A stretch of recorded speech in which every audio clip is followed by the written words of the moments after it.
Hi guys, I'm joined by Debbie Ashford today, who specialises in Ashtanga Yoga, is that correct? Ashtanga Vinyasa Yoga. Vinyasa? Vinyasa. Yeah, could you just start by telling us how you got into that? Okay, well, I first started getting into yoga when I was 16, and I went to evening classes with my mum. That's when it used to be the Black Leotard Brigade.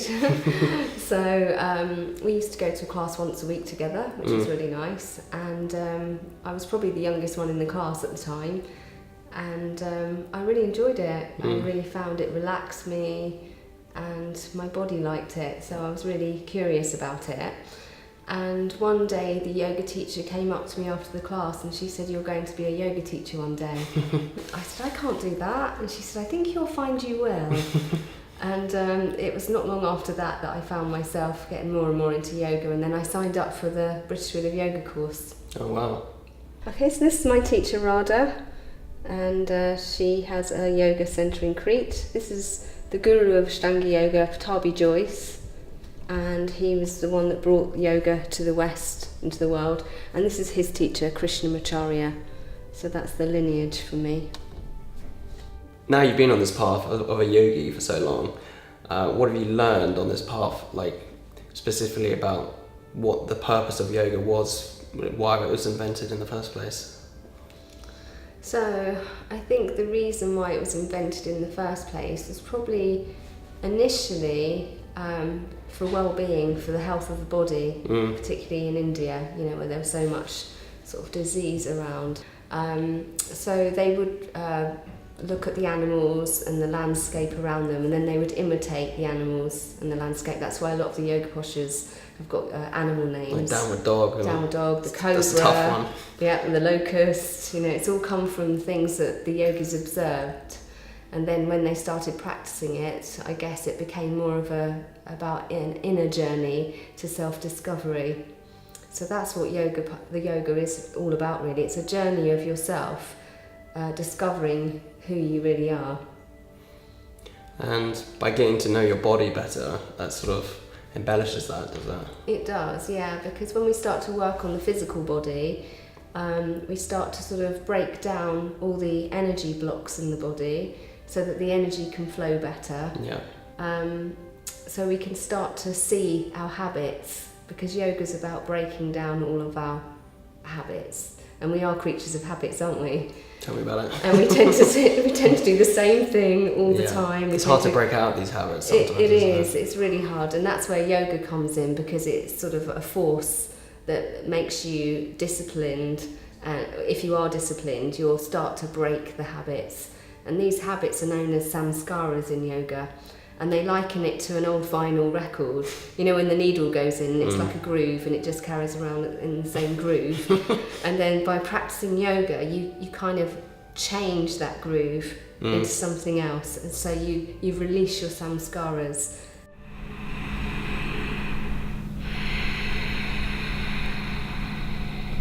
Can you talk to me a bit about breath work? Because I'm realising the importance of the breath, just for having a healthy mind, healthy body. Yeah. It's very important, isn't it, regulating your breath? Definitely. Well, when you think about it, the breath is the first thing that enters our body when we're born, and it's the last thing that leaves our body when we pass over.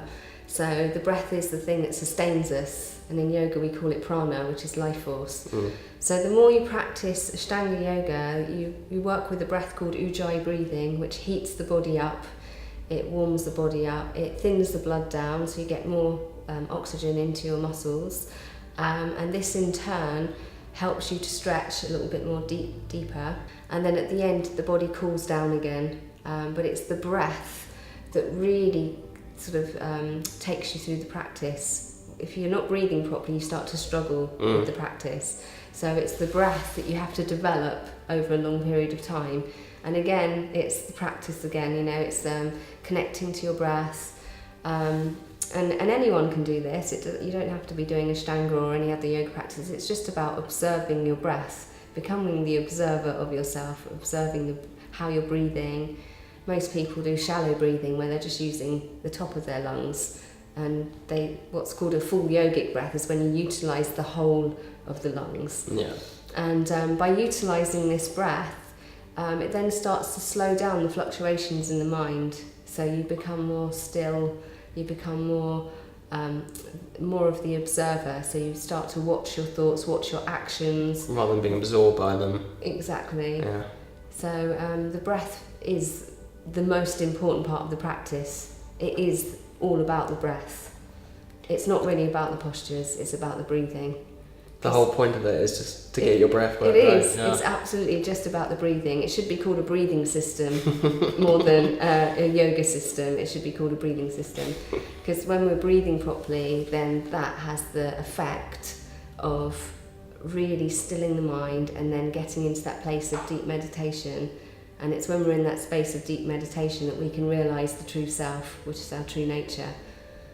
Ashtanga Yoga is quite simple, isn't it? It is a simple philosophy, yeah. It's not really much about alignment. It's really about getting on your mat and doing it without thinking, just connecting to your breath, going through the practice. And you have good days and you have bad days, like all of us do. You have your ups and downs, but it's about just getting on your mat and doing it. Yeah. And generally, you're supposed to practice first thing in the morning with the rising sun, because generally you practice on an empty stomach. You practice on kind of a 0 point where you're not actually thinking too much about your day ahead because it's first thing in the morning. So then your practice then really sets you up for the day, so that when you're then going through your day, you're making all the decisions based upon your practice and how you felt after your practice. Sometimes after a practice, a lot of students can feel really angry and frustrated and bored, and they can get all these negative feelings coming up. And this is a good reaction as well, you know, because people think, oh, you know, yoga path's all about feeling this peace and happiness. But actually, when you're working through it, sometimes you come out with all this stuff's coming out of you. So it's important to also acknowledge that when we're on our yoga path, we have to confront a lot of fears. And Ashtanga is really about that. It's really confronting your fears, and that's what we're doing when we're going through our practice. We're having to face ourselves on many different levels.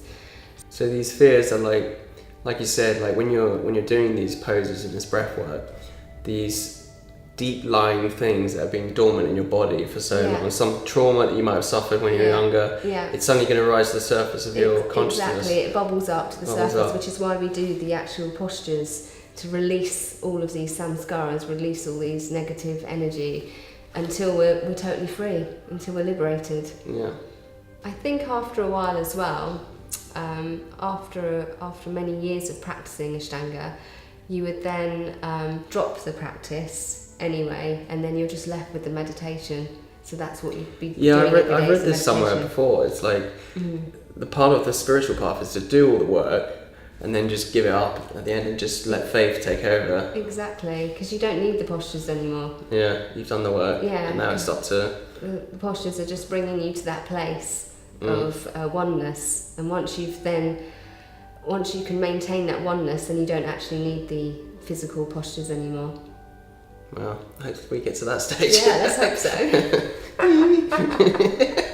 Patabi Joyce had the famous saying of practice, practice, all is coming. And you think, what is coming? But when you start to practice, you then start to realise all these good things are coming. So I love that.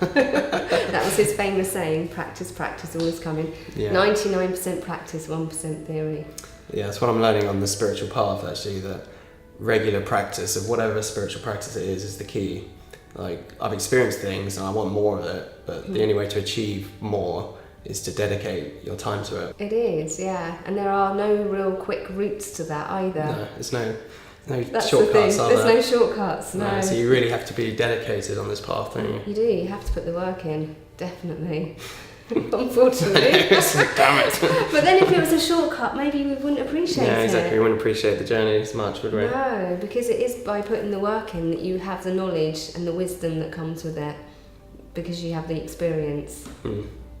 This will help you in later life, surely, because when the body starts to break down when we get older, I think yoga sort of extends its life a bit, doesn't it? Definitely. Well, when you look at some of the international teachers around now, and even my teacher, she's 70, she's still got an amazing body, and that's who I look to. If I think about yoga, I look to the teachers that have come before me and how old they are and how well their body is aging.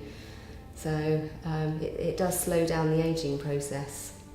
Probably because we're moving all the time, and with that practice comes eating really well, eating a healthy diet, and all that comes hand in hand with your yoga practice. It's such a privilege to practice yoga, and I'm always reminding myself of that it's a real privilege that I found yoga, discovered yoga, and it's really helped me in my life.